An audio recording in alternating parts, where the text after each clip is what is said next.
morning, dear children. Welcome back. Today, I'm going to tell you the story of the small good thing. A Small Good Thing is a 1983 short story by Ramon Carver. The story examines the complex experience of grief after the sudden death of a small boy. The story's themes include human compassion and forgiveness. Anne Weiss is ordering a birthday cake for her son Scotty. She is slightly put off by the sullen and abrupt baker. He is uninterested and tired after staying up all night baking. He informs her the cake will be ready Monday morning. The time for the birthday party is Monday afternoon. Monday morning, Scotty is walking to school with a friend.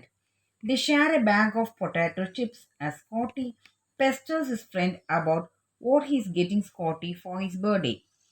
Scotty trips over a curb when he is not looking and falls into the street where a car hits him. He falls headfirst into the gutter, his legs sticking out. The driver stops, checking behind him to see if Scotty is all right. When Scotty gets to his feet, the driver rides away. Scotty is quiet and heads home instead of to school and tells his mother what happened. As she is fussing, Scotty goes limp. Anne and her husband, Howard, call an ambulance. The birthday party is cancelled. When they arrive at the hospital, they discover Scotty has a mild concussion and shock. He has instances of vomiting and fluid in his lungs has to be drained. He goes into a deep sleep. As his parents wait for him to wake up, Howard decides to go home while Anne stays at the hospital. Howard has an emotional time driving home but tries to keep his wits about him. As soon as he walks in the door, the phone rings. The man on the other line asks Howard about a cake that was not picked up, which cost $16. Howard screams at the man, not knowing what he is talking about, and hangs up. Howard continues to try to relax by bathing and shaving. The phone rings again, but the line is silent. Howard returns to the hospital. Scotty is receiving glucose, and Anne is worried about why Scotty will not wake up. Howard tells Anne she should rest at home, but warns her about the caller. The doctor comes in and tells them Scotty has a hairline fracture on his skull, and the shock is making him sleep. He insists Scotty is not in a coma and continues to worry as Howard attempts to calm her. They discuss how they both have been praying.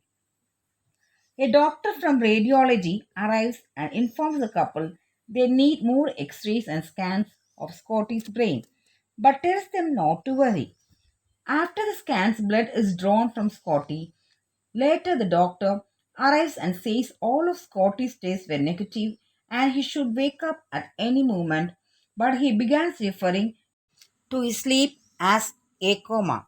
Howard convinces Anne to go home for a short time. The dog needs to be fed. Anne hopes Scotty will wake up while she is gone.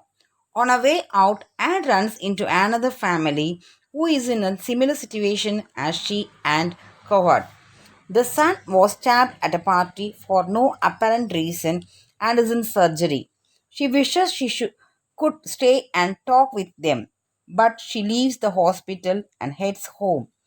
When she walks in the door at 5 o'clock in the morning, the phone rings and frantically asks if the call is about Scotty.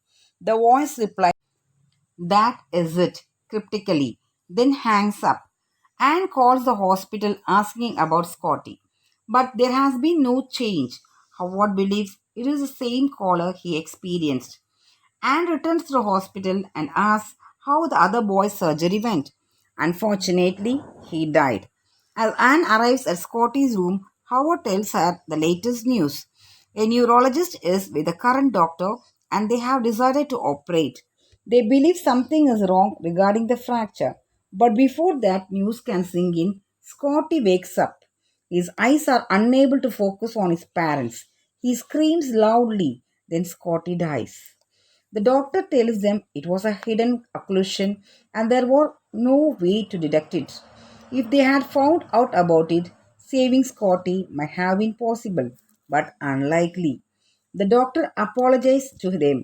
Howard and Anne struggle with their grief and with leaving the hospital. The doctor continues to apologize, and Howard and Anne head home. Anne begins to make phone calls, which are interrupted by her sobs. Howard comes across Scotty's bikes and holds it into him between calls. The phone rings. It is the caller again saying she forgot about Scotty and he has him ready for her. Anne screams at him and the caller hangs up. Later, the phone rings again at midnight. Howard answers, but the caller hangs up. Anne realizes who has been calling the baker. Anne and Howard head to the bakery, even though it is closed. They see the baker and pound on the door. He takes a minute to answer and at first is combative with the pair for not picking up the case. Incensed, Anne yells that their son has died and how insensitive he is being. The baker quickly apologizes and begs for the forgiveness. He admits he was out of line and does not know how to act anymore. He is a lonely man and begs to support himself. He cannot imagine how to couple his feeling, as he never had children. He offers them fresh rolls, and Howard and Anne find themselves eating and listening to the baker. They are reluctant to leave as the sun comes up.